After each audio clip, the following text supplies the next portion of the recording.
ఆంధ్రప్రదేశ్ ప్రభుత్వం వారు తల్లికి వందనం స్కీమ్ 2026-2027 ఎలా చెక్ చేసుకోవాలో ఈ లింక్ని క్లిక్ చేసి మనం చూసినట్లయితే ఇక్కడ మనకి స్పష్టంగా ఆధార్ కార్డ్ నెంబర్ వస్తుంది. ఆధార్ కార్డ్ నెంబర్ మనం క్లియర్గా తప్పు లేకుండా ఎంటర్ చేసి కిందని మనం చూసుకున్నట్లయితే దాని కిందనే ఒక బ్లాక్ వస్తుంది.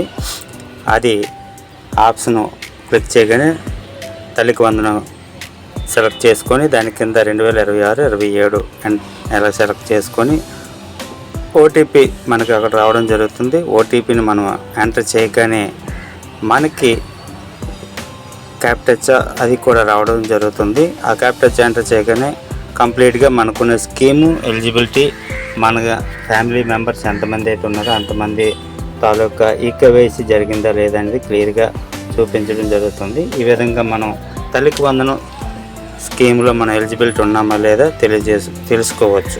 ఈ విషయాన్ని ప్రతి ఒక్కరు కూడా తెలియని వారికి తెలియజేయాల్సిందిగా కోరుతున్నాం.